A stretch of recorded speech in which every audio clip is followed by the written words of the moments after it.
입니다. 하나님께서는 꾸준히 하나님을 찾고 구하는 저 여러분에게 놀라운 축복과 은혜를 주실 줄 믿습니다. 얼마 전에 제가 말씀을 전하면서 아재 개그를 했어요. 아재 개그, 그 아저씨들이 하는 그 뒤처진 개그 있잖아요. 그래서 그런 거죠. 오이가 죽으면 오이 무침 이런 거 했더니 예배를 마치고 어떤 분이 저한테 오더니 목사님, 오이가 물을 때려도 오이 무침입니다 그러더라고요. 무슨 얘기인가 한참 생각하니까 오이가 물을 치면 오이 무침이구나. 그런데 그러면서 그분이 몇 가지 최신 아재 개그가 있다고 저한테 소개를 해주시더라고요. 그래서 제가 몇 가지 더 알려드리겠습니다. 오이가 죽으면 오이 무침이죠. 아몬드가 죽으면 다이 아몬드. 깨가 죽으면 죽은 깨. 이런 게 아재 개그죠. 정말 어려운 문제도 있었어요. 수박 한 통에 5,000원, 두 통엔 개보린이라고 합니다. 여기서 웃는 분들은 아재 개그. 화장실에서 방금 나온 사람, 일본 사람입니다. 한참 생각해야 웃으면 재미가 없어요. 바로바로 웃으셔야 돼요. 일단 웃고 나서 묵상을 하시면 재미가 있습니다. 남의 등을 쳐먹고 사는 사람을 안마사라고 합니다.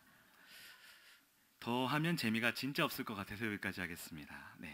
아재 개그는 뒤처진 개그, 시대에 뒤떨어진 개그, 혹은 재미없는 말장난 이런 건데요.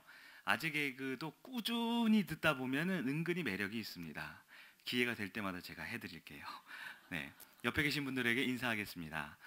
주님 안에서 웃읍시다 하고 인사하겠습니다.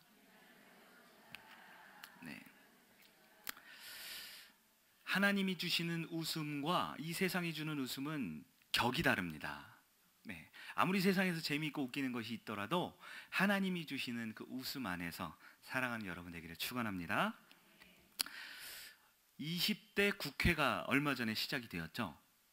여러분, 제가 질문을 할 테니까 한번 속으로 한번 생각해 보세요. 여러분, 혹시 가장 내가 좋아하는 정당이 어딘지 한번 생각해 보세요.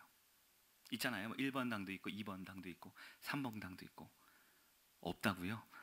그래도 한번 생각해 보세요. 하나를 딱 꼬집어 보세요. 꼭 집어서 내가 그래도 지지할 만한 정당.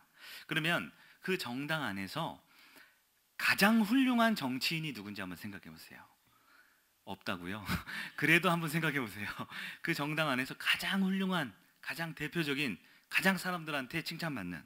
자, 그러면 그 한 사람을 생각했을 때 과연 그 사람이 정말 100% 완벽한 사람인가요? 그렇지 않죠. 정치인이라는 직업은요, 안타깝게도 우리나라를 이끌어가고 우리나라를 대표해야 하는 직업이지만 대한민국 정치인뿐만 아니라 세계 그 어디에 있는 정치인도 털어서 먼지 안 나오는 사람은 존재하지 않습니다. 사람은, 특히 정치인은 허물이 있고요, 실수가 있고요, 오늘 아무리 좋은 정책을 펼쳐도 그것이 5년 후, 10년 후에는 아주 나쁜 결과로 치러낼 수도 있는 것입니다. 목사가 갑자기 설교 시간에 시작하면서 왜 정치 얘기를 하냐? 오늘 우리가 읽은 성경 말씀이요, 하나님 안에서 정말 훌륭한 한 정치인의 이야기이기 때문입니다. 오늘 본문의 주인공 다니엘은 바벨론이라는 세계를 지배했던 큰 나라와 그 나라가 멸망을 하고 이제 페르시아라는 큰 제국으로 이어가는 그 과도기에 정치를 했던 사람이에요. 그는 이 새로운 왕, 페르시아의 새로운 왕 다리오가 그의 제국을 총 120개 도로 나뉘었어요. 그래서 그 중에 고관들을 세웠습니다. 우리로 따지면 도지사가 120명이 큰 나라이죠. 그리고 그 도지사 120명 중에서도 가장 높은 계급을 가진, 직책을 가진 3명의 총리를 세웠습니다. 그런데 그 중에 다니엘이 한 사람이었어요.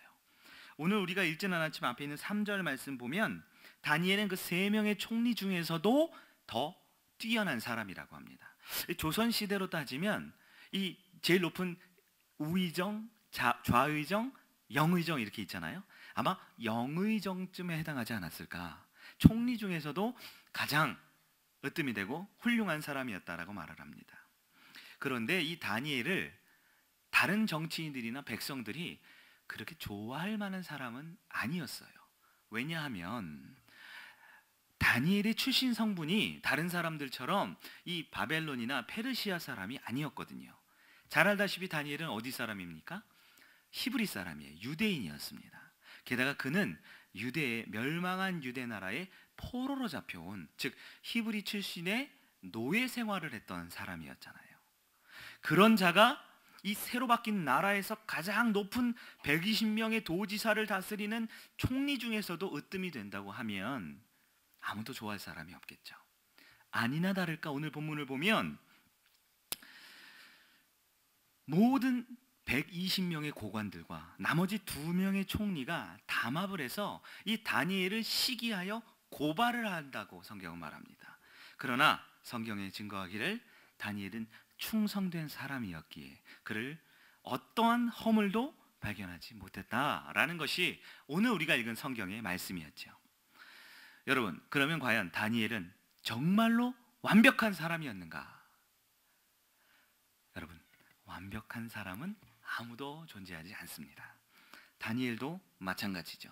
다니엘은 정말 충성된 사람이 아니었던 사람이에요.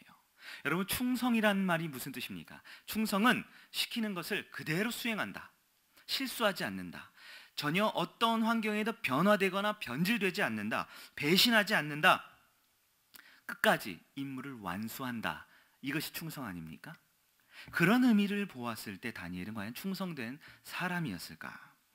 다니엘도 저와 여러분과 똑같은 사람이었습니다. 그도 완벽한 사람이 아니라는 것이죠. 실수 안 한다? 불가능한 일입니다. 그는 지금 이 바벨론이라는 나라에서 페르시아로 바뀌었을 때 바벨론일 때도 국가의 공직자였는데 바뀐 나라에서도 국무총리가 되었어요. 무슨 얘기죠? 지금 이 본문만 보아도 다니엘은 최소 2명의 왕을 섬기고 있는 거예요. 그러면 우리가 알다시피 충성이라는 말과 2명의 왕을 섬긴다라는 말은 결코 같이 갈 수가 없는 이야기죠. 다니엘은 정치인이었습니다. 정치인은요, 모든 사람을 만족시킬 수가 없어요. 예를 들어 페르시아에 비가 오지 않아요. 흉년이 들었습니다. 모든 국민들이 곡식이 부족해서 먹고 사는 문제로 힘들어해요. 곡식이 값이 엄청 올라갑니다.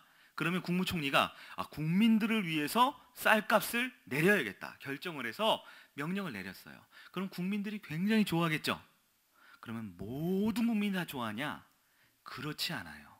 싫어하는 사람 있겠죠. 누구예요? 농부들은 싫어하겠죠. 내가 열심히 피땀 흘려 내 자식처럼 키운 이 쌀값을 반토막 내면 어느 농부가 좋아하겠습니까? 제가 무슨 말씀을 드리냐면 이 정치라는 것의 속성이 그런 거예요. 정치는 모든 사람을 만족시킬 수가 없죠.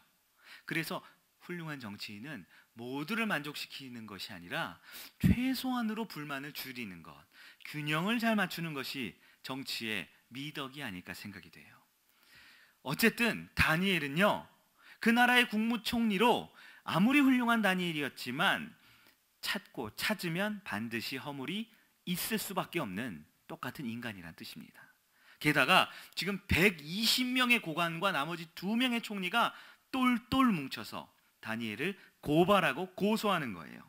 다시 말해 무슨 얘기입니까? 지금 오늘날 우리도 어떤 지금 큰 모기업, 대기업이 특검 조사를 받고 있죠. 마치 그것과 같이 다니엘이라는 총리가 특검 조사를 받는 거예요. 그 특검 조사가 들어오면요, 잠을 잘 수가 없습니다. 털어서 먼지 안 나오는 사람은 존재할 수 없잖아요. 다니엘도 분명 실수가 있을 텐데, 다니엘도 분명 잘못한 게 있을 터인데, 온 나라 국민들의 가장 똑똑하고 가장 힘센 사람들이 모여서 그를 고소하고 고발할 근거를 찾는데 잠을 잘 수가 없는 거예요. 마치 여기 길거리에 달달한 과자가 하나 떨어지면 금세 뭐가 모여듭니까? 개미떼들이 모여드는 것처럼 다니엘을 그렇게 잡아먹으려고 하는 거예요. 광야에 썩은 고기가 하나 있으면 수많은 맹수들이 달려들듯이 다니엘을 잡아먹으려고 달려듭니다. 그는 잠을 잘 수가 없어요. 마음이 평안하지 않습니다. 사는 게 아닌 것처럼 괴로운 거죠. 무엇보다 다니엘은 우리와 똑같은 다니엘도 분명 하나님 앞에서 잘못한 게 있는 사람입니다. 다니엘은 저와 여러분처럼 똑같이 하나님 앞에 죄인인 거예요. 아무리 열심히 하나님을 믿고 섬기고 나라 일을 하지만 그도 인간이기에 하나님 앞에 죄도 지었을 터이고 하나님 앞에 부끄러운 모습이 있다라는 거죠. 사랑하는 여러분, 이 세상 그 누구도 완벽한 사람이 있을 수 없는 것처럼 오늘 본문의 다니엘도 결코 충성된 자라고 말할 수 없다라는 것입니다. 하지만 우리가 읽은 오늘 본문 말씀에 보면 하나님께서는 다니엘이 위기 가운데 있을 때 그를 충성된 사람으로 만들어 주셨다라고 증거하지요. 오늘 우리가 읽은 4절 말씀을 한번 더 읽어볼까요? 다니엘 6장 4절을 읽어봅니다. 시작. 이에 총리들과 고관들이 국사에 대하여 다니엘을 고발할 근거를 찾고자 하였으나 아무 근거, 아무 허물도 찾지 못하였으니 이는 그가 충성되어 아무 그릇됨도 없고 아무 허물도 없었음이었더라. 아멘. 여러분, 우리가 아까도 읽었고 지금 또 읽었지만 우리가 읽은 4절에는 하나님이라는 말은 나오지 않아요. 그렇죠? 하나님이 나오지도 않고 하나님이 주어가 아닙니다. 그러나 우리는 하나님께서 본문 가운데 다니엘과 함께 하시면서 놀라운 하나님의 은혜가 있다라는 것을 알 수 있습니다.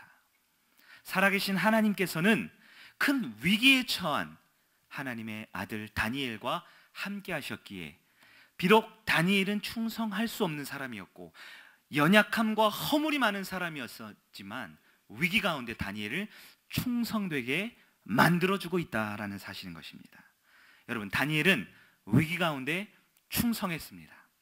하나님께서는 다니엘이 실수하고 허물이 있고 연약함이 있을 때마다 꾸준히 하나님께 나아올 수 있게 만들어 주셨어요. 여러분, 근데 중요한 사실은 다니엘이 하나님께 나아간 것이 아니라는 것입니다. 인간의 본성은 위기가 찾아오고 어려움이 찾아오면 어떻게 하면 이 위기를 버텨낼 것인가, 어떻게 하면 위기를 벗어날 것인가, 인간의 꾀를 부릴 수밖에 없는 존재예요. 하지만 하나님은 다니엘에게 위기의 순간마다 꾸준히 하나님께 나아올 수 있도록 만들어 주셨다라는 것입니다. 우리가 잘 알고 있는 아브라함이 믿음의 조상이죠. 그러나 아브라함이 정말 믿음의 조상입니까? 모세는 이스라엘의 위대한 지도자입니다. 다윗은 하나님의 마음에 합한 사람입니다. 엘리야는 누구보다 영감이 넘치며 뛰어난 능력을 행했습니다. 그러나 여러분, 성경을 잘 보시면 어떻습니까? 아브라함은 그는 겁쟁이였어요. 죽임당할까봐 사랑하는 부인을 여동생이라고 속입니다. 그는 의심으로 가득 찼습니다. 하나님이 아들을 주겠다라고 약속했지만 그는 의심으로 살았습니다. 그랬던 아브라함에게 하나님이 믿음을 주시자 아브라함이 믿음의 조상이 되었습니다. 모세는요, 혈기를 주체를 못하는 사람이에요. 틈만 나면 사람 쳐 죽이는 사람이었습니다. 모세는 하나님이 부르실 때 저 못합니다, 온갖 변명을 대는 사람이었습니다. 그러나 하나님이 그에게 믿음을 주시자, 그에게 리더십을 주시자 이스라엘 민족을 출애굽시키는 위대한 지도자로 오늘날까지 성경에 기록되게 하셨습니다. 다윗은 우리가 생각할 수 있는 모든 죄는 한 번씩 다 겪어본 사람이에요. 살인, 강도, 간음, 그는 범죄자 중에 범죄자였습니다. 그러나 하나님이 다윗을 선택하셔서 그에게 광야에서 무릎 꿇어 기도하게 하셨고 그에게 광야에서 동굴에서 찬송하게 하셨습니다. 그래서 다윗은 하나님의 마음에 합한 사람이 되었습니다. 엘리야, 그는 위대한 선지자였지만 열왕기상 18장에 바알과 아세라 선지자들 다 쳐 죽일 만큼 위대한 일을 했지만 한 장이 넘어가면, 열왕기하 19장 가면 그 왕비 이세벨이 죽이겠다 하니까 어떻게 합니까? 뒤도 돌아보지 않고 도망을 칩니다. 그리고는 혼자 자괴감에 빠져서 하나님, 저밖에 없어요, 차라리 저를 죽여주세요. 마치 무슨 조울증 환자처럼 기분 좋았다가 나빴다가 왔다 갔다 하는 그런 연약한 사람이었어요. 그러나 하나님이 그를 택하시고 그에게 영감을 부어주시자, 능력을 주시자 그 누구도 감당하지 못한 위대한 일을 한 하나님의 선지자가 되었던 것입니다. 다니엘도 마찬가지입니다. 그가 허물이 전혀 없는 사람이 아니라, 그가 완벽한 사람이 아니라 그가 세상 그 누구도 따라올 수 없는 능력의 정치인이 아니라 하나님께서 그를 꾸준히 하나님 앞에 나오게 하심으로 하나님께서는 다니엘을 충성된 자로 만들어 주셨다는 사실을 믿으시기 바랍니다.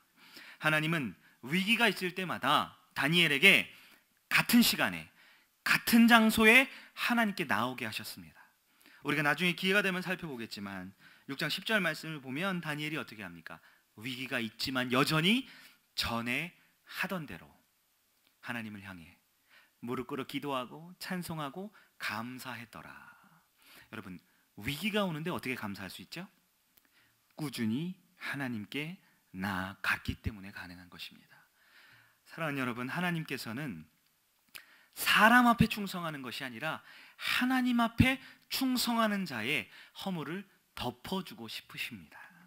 하나님은 완벽하지 못한 자라도 하나님의 자녀로 선택하실 때 그를 제국의 제1인자로 만들어주고 싶은 것이 하나님의 마음이에요.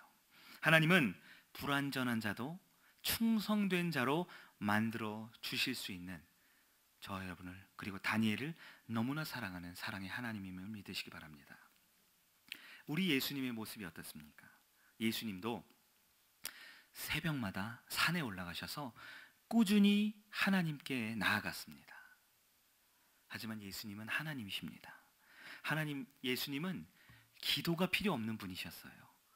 예수님은 하나님 앞에 무릎 꿇을 필요가, 새벽마다 일어날 필요가 없던 분이셨습니다.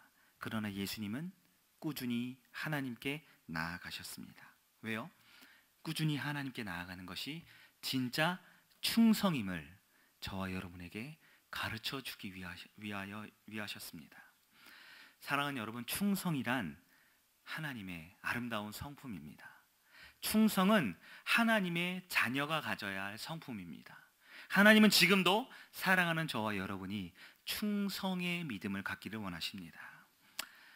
예배란 하나님 앞에 꾸준히 나아가는 것입니다. 예배란 하나님 앞에 충성하는 것입니다. 예배는 그때그때 상황 봐서 할 때도 있고 안 할 때도 있고 하는 것이 아닙니다. 예배는 하다가 때로는 너무 힘들면 좀 쉬었다가 하는 것이 아닙니다. 예배는 꾸준히 하나님을 만나고 구하고 찾는 것입니다. 다니엘은 전혀 충성된 사람이 아니었어요. 다니엘도 실수가 있고 허물이 많았습니다. 그는 두 왕을 섬기는 충성에 전혀 관계없는 사람이었습니다. 그러나 하나님은 그가 하나님 앞에 꾸준히 나아오게 하심으로 그 제국에서 가장 충성된 사람으로 만들어주셨음을 믿으시기 바랍니다. 다니엘은 국무총리였어요. 얼마나 바쁠까요? 얼마나 해야 될 일이 많을까요? 그러나 하나님께서는 그렇게 바쁘고 분주하지만 다니엘에게 시간을 정하고 장소를 정하여 꾸준히 하나님께 나오게 하심으로 충성된 자로 만들어 주셨다는 사실을 믿으시기 바랍니다. 사랑하는 여러분, 하나님은 꾸준히 하나님께 나아감으로 충성했던 다니엘에게 아주 귀한 축복을 많이 허락하셨어요. 본문에 따르면 다니엘, 그의 대적들이 122명이죠.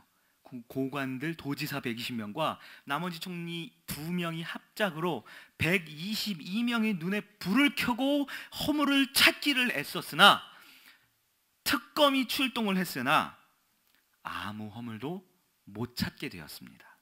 여러분, 다니엘에게 허물이 없었던 것이 아니라 하나님께서 내 아들의 허물을 하나님의 손으로 친히 덮어주셨음을 믿으시기 바랍니다. 다니엘에게 허물이 발견 못된 것이 아니라 하나님께서 역사하심으로 그 누구도 다니엘을 고발할 수 없게 만든 거예요. 다니엘이 허물이 있죠. 예를 들어 다니엘이 조그만 선물을 하나 받았습니다. 그러면 얼마든지 정치인들은 뇌물로 고발할 수 있겠죠. 그런데 뇌물로 고발을 하려고 하면 저 사람한테 나는 엄청난 뇌물을 받아왔던 거예요. 그럼 고발할 수 있어요? 없습니다.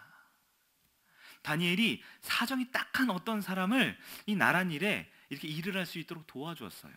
그러면 이게 가족, 불법 채용 이런 거 요즘 많이 걸리잖아요. 그래서 옳았구나, 고관들이 그걸 가지고 고발을 하려고 하면 나는 내 친척, 내 가족들 전부 다 벌써 일을 다 주었는데 무슨 일입니까? 하나님께서 하나님 앞에 충성했던 다니엘을 그 누구도 고발하지 못하도록, 아무 허물도 발견하지 못하도록 안전하게 지켜주셨다라고 성경에 기록되어 있음을 믿으시는 여러분들에게 축원합니다. 다니엘이 남은 평생 동안 총리를 하는데 너무 마음 편하게 최선을 다해서 하나님과 그 나라의 국사를 돌보게 되었습니다. 여러분, 특검에서 그렇게 밤낮 이잡듯 조사를 했는데 아무 허물이 없어요. 누가 건들 수 있습니까? 더 이상 그 누구도 다니엘을 건드리지 못해요. 다니엘이 남은 인생 그의 사역을 아주 성실하게 평안한 마음으로 감당할 수 있게 되었습니다. 무엇보다 이번 일을 통하여 다니엘은 하나님과 가장 가까운 사람으로 한층 더 그의 믿음이 성숙하게 되었습니다. 삶의 어떤 일에도, 어떤 위기 가운데도 하나님께 꾸준히 나아가는 믿음을 갖게 되었음을 여러분 기억하시기 바랍니다. 어떤 전도사님 얘기를 잠깐 들려드릴게요. 한 전도사님이 계신데요, 신학대학원을 입학을 해서 다니는데 분당에 있던 어떤 교회에서 전도사님을 이제 초빙을 했어요. 개척한 지 한 3년 된 정도 된 교회였는데, 그 교회에서 이제 처음으로 이제 청소년부를 시작하려고 중등부를 이제 1월 달에 딱 시작을 하면서 전도사님을 모신 거예요. 전도사님이 나름 열심히 사역을 했습니다. 부흥을 했을까요, 안 했을까요? 부흥을 꽤 많이 했어요. 그 교회 바로 옆에 지구촌 교회라고 있어요. 바로 옆에 지구촌 교회 아세요? 엄청 크죠? 이동원 목사님 있는 큰 교회 바로 옆에 있으니까 힘들지만 어떻게 3년 동안 중학생들이 주일 예배에 한 240명 정도 모이게 됐어요. 별거 아니죠? 중학생 240명? 전도사님이 서원을 합니다. 하나님이 나를 청소년 사역에 불러주시니 감사합니다. 영원토록 중학생들을 섬기며 사랑하며 살겠습니다. 서원을 했는데요, 서원을 한 지 딱 일주일 만에 하나님께서 교회를 옮기셨어요. 부천에 있는, 생전 처음 와본 부천에 있는 교회에서 사역을 하게 된 겁니다. 그 교회에 대학부를 맡게 됐어요. 대학생들은 관심이 없었지만 그래도 하나님이 옮기셨으니까 열심히 사역을 합니다. 그 교회가 지리 조건이 참 좋았어요. 옆에 가톨릭대, 부천에 가톨릭대 있거든요. 가톨릭대, 부천대, 유한공대, 여러 대학들이 꽤 많이 있기 때문에 대학생들 중심으로 재밌게 사역을 했어요. 그래서 전통적인 장로 교회였는데 거기서 대학부가 목사님이 부흥을 하니까 우리 온세계교회처럼 예배를 따로 사부 예배를 딱 독립을 시켜줬대요. 재미있겠죠. 신나게 대학생들을 열심히 사역을 해서 대학생들도 꽤 많이 모이게 되었어요. 하나님, 저는 이제 대학생들을 위해 살겠습니다.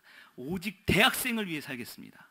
그 서원을 한 지 딱 2주일 만에 하나님이 인천에 있는 어떤 교회로 바꾸신 거예요. 인천에 가보니까 청년부를 하는데 주로 이제 직장인들이 많은 거예요. 3년 동안 열심히 나름 한다고 사역을 하는데, 하나님, 저는 대학생들보다 직장인이 맞는 것 같아요. 직장인들을 위해 영원토록 이 몸이 부서지도록 사역을 하겠습니다. 그런데 3년이 좀 지난 어느 날 담임 목사님이 부르시더니 작년 교구 사역을 하라는 거예요. 어른들 사역. 저 어른들 싫어해요. 어른들 싫고 청년들이 좋아요. 그리고 사역을 하게 됩니다. 이 한 사역자가 생각을 하기에 정말 나는 충성되지 못했구나. 열심히 청소년만 사랑한다고 해놓고선, 열심히 대학생만 사랑한다고 해놓고선, 나는 직장인들을 위해서 신의회를 조직하고 직장인들을 위해서 피땀 흘려 노력하겠다고 해놓고선 계속 사역지도 바뀌고 사역 대상도 바뀌고, 그때마다 또 마음도 계속 바뀌어가는 모습을 통해서 하나님 앞에 화도 나지만 왜 나는 이렇게 충성스럽지 못할까? 왜 나는 한 가지 일을 꾸준하게 전문가처럼 하지 못할까? 고민을 하는 겁니다. 주어진 영혼들 앞에 충성하지 못할 때마다, 하나님 앞에 충성하지 못할 때마다 그 사역자는 괴로워하고 힘들어하는 거죠. 그리고 하나님 앞에 원망하고 괴로움에 빠집니다. 하지만 하나님께서는 가장 작은 한 사람도 가장 충성된 사람으로 바꾸어 주시는 것을 만들어 주고 있다라는 것을 그 한 사람의 전도사님에게 깨닫게 해주셨어요. 실수하지요, 사역하면서. 허물이 많지요. 그럴 때마다 하나님 앞에 나아가지 않을 수 없게 만들어 주시는 거예요. 사역지가 바뀌어지고 사람들, 사역 대상이 바뀌어지고 서운한 결과가, 서운한 기도가 바뀌고 하여서 충성되지 못하는 모습이지만, 그럴 때마다 충성은 사람에게 하는 것이 아니라 하나님께 하는 것이 충성이다라는 것을 깨닫게 해주셨습니다. 위기가 있어요. 사역에 어려움이 있어요. 그럴 때마다 같은 시간, 같은 장소에서 꾸준히 하나님 앞에 나아가지 않을 수 없도록 만들어 주고 있는 거예요. 화를 내도 사람들한테 화낼 수 없잖아요. 하나님께 화를 내고 하나님께 꾸중 듣고 하나님과 씨름하며 하나님의 뜻이 무엇인지를 하나 둘씩 알아가기 시작하는 겁니다. 그러면서 하나님께서 비록 사역의 현장은 바뀌고 사역의 대상은 바뀌어가지만 그 사역의 본질인 영혼을 사랑하고 제자를 양육하는 사역을 계속 일구어 가게 하셨음을 깨닫게 하셨습니다. 하나님은 환경이 바뀌어도 하나님께 충성할 수 있는 법을 가르쳐 주고 싶으셨어요. 하나님은 꾸준히 하나님께 나아가는 것만이 이 땅에서 주어진 사역자의 사역의 본질임을 조금씩 깨닫게 하셨습니다. 하나님은 내가 하고 싶은 것이 아니라 하나님께서 꼭 필요한 것을 시키게 하심으로 한 사람의 사역자를 조금씩 만들어가는 것을 깨닫게 하셨습니다. 하나님은 당장엔 이해가 안 되어도 하나님은 가장 크고 가장 완벽한 주님의 계획을 갖고 계셨음을 깨닫게 해주셨습니다. 한 사람의 사역자가 만들어지고 바뀌어가면서 여전히 부족하고 여전히 모난 부분이 많지만 하나님은 이 땅에 있는 모든 하나님의 사역자들을, 모든 사람을 가장 주님의 뜻에 합한 곳에서 가장 주님의 뜻에 합당한 길로 사용하고 있음을 고백합니다. 사랑하는 여러분, 대한민국 남성들이, 남성이라면 누구나 가야 하는 군대에 가면 경례 구호가 있어요. 구호가 주로 무엇이죠? 충성입니다. 물론 여러 가지 구호가 다른 구호도 있지만 대부분 군대에서 충성하고 경례를 하죠. 상관에게 충성, 이 군 조직에게 충성, 이 나라와 민족에 충성한다라는 의미로 충성하고 경례를 합니다. 하지만 이 충성이라는 말의 의미, 실수 없이 주어진 임무를 완벽하게 절대 어떤 환경에도 변하지 않고 배신하지 않고 임무를 완수한다라는 건 군인에게도 쉽지 않지만 저 여러분, 우리 성도에게도 이 충성이라는 것은 결코 쉽지 않습니다. 왜냐하면 모든 사람은, 그리고 우리 성도들은 충성되지 못한 존재이기 때문이죠. 우리는 허물이 있습니다. 우리는 실수가 많습니다. 우리는 때로 환경에 따라 흔들리기도 하고요. 때로는 남의 등을 쳐먹는, 배신을 하는 인생을 살 수밖에 없는 것이 저와 여러분입니다. 직장 생활을 하시는 분들 열심히 직장 생활 하시죠. 그리스도인의 양심으로 최선을 다해서 우리는 애씁니다. 그러나 100% 충성한다라는 것은 어떤 의미에서 불가능해 보입니다. 내가 아무리 직장에서 최선을 다하지만 내 안에 부족한 부분이 있고 내 안에 완전함이 없기에 우린 직장에서 100% 충성할 수 없을 때가 있어요. 가정에 100% 충실하고 충성하고 싶습니다. 하지만 때로는 내 몸도 마음도 너무나 지쳐서 포기하고 싶을 때도 있어요. 그만두고 싶을 때, 다 놔두고 떠나버리고 싶을 때도 있습니다. 아무리 내가 사랑하는 우리의 가족들이고 가정이지만 충성한다? 어쩌면 우리는 너무나 충성하지 못한 것이 솔직한 저와 여러분의 가정에서의 삶의 모습일 수 있습니다. 무엇보다 우리는 하나님 앞에 죄인입니다. 하나님께 충성을 맹세하고 주님만 사랑하겠다고, 주님만 바라보겠다고 많은 찬양과 예배를 드리지만 우리의 삶에 나타나는 너무나 많은 허물과 하나님 앞에 너무나 많은 죄 앞에 우리는 쓰러지고 넘어지고 충성과는 전혀 다른 삶을 살 수밖에 없는 것이 연약한 저와 여러분의 삶이라는 것이죠. 하나님 앞에 죄가 드러날 때마다 우리는 또 회개하고 또 죄 용서를 구할 때마다 충성이라는 덕목은 나와 전혀 관계가 없구나라는 것을 느낄 수밖에 없습니다. 하지만 이 저녁 하나님께서는 저와 여러분을 충성된 자로 만들어 주십니다. 하나님은 완전하지 못한 저와 여러분을 다니엘과 같이 하나님께 꾸준히 나아옴으로써 충성된 자로 바꾸어 주시는 놀라운 은혜가 이 저녁에 나타나기를 주님의 이름으로 축원합니다. 사랑하는 여러분, 우리는 충성할 수 없지만 하나님께 충성할 수 있습니다. 실수와 허물이 있을 때마다 우리는 꾸준히 하나님께 나아옴으로 하나님은 우리를 충성되다 여겨주심을 믿으시기 바랍니다. 여러분, 우리에게 믿음이 어떻게 주어집니까? 여러분, 믿음이 있습니까? 여러분, 사람은 믿음을 가질 수 없습니다. 인간은 믿음이 없습니다. 인간이 누구입니까? 저와 여러분 인간은 살아계신 하나님 예수 그리스도를 못 박았던 게 바로 인간입니다. 인간은 결코 하나님을 믿을 수 없어요. 그러나 우리가 하나님 앞에 꾸준히 나아올 때 하나님께서는요, 저와 여러분의 마음에 믿음을 허락하셨습니다. 우리에게 믿음을 심어주셨습니다. 그래서 저와 여러분이 믿음을 가질 수 있게 되는 것입니다. 충성도 마찬가지입니다. 우리가 사람에게 충성할 수 없지만, 교회에 충성할 수 없지만, 주어진 일에 100% 완벽하게 충성할 수 없지만, 우리가 하나님의 그 부르심 앞에 꾸준히 주님 앞에 나온다면 하나님은 저와 여러분을 충성된 자로 만들어주심을 믿으시기 바랍니다. 우리가 위기가 있고 힘들어도 같은 시간, 같은 장소에 꾸준히 하나님을 만나기 원할 때 하나님은 저와 여러분을 가장 충성된 자로 만들어주심을 믿으시기 바랍니다.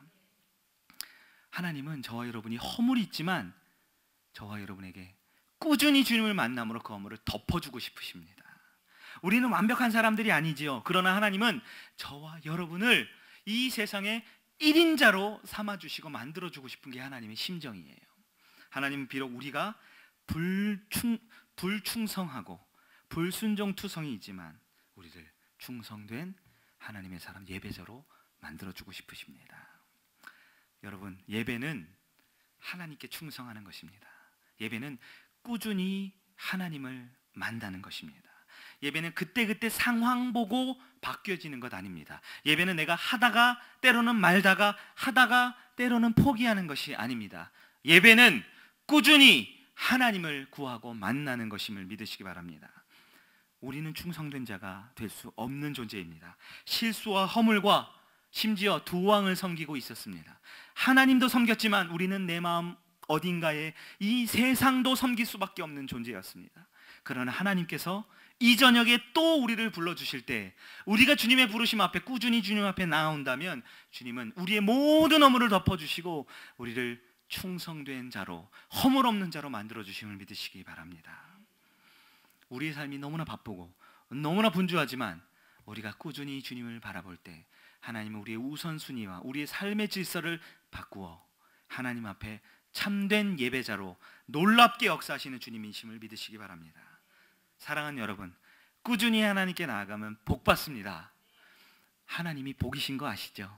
하나님이 복이십니다. 여러분, 세상은 결코 우리에게 복을 줄 수 없습니다. 악한 마귀는 우리에게 복을 줄 수 없습니다. 오직 하나님만이 복을 주심을 믿으시기 바랍니다. 인간은 원래 하나님이 주시는 그 복을 구하도록 창조되었습니다.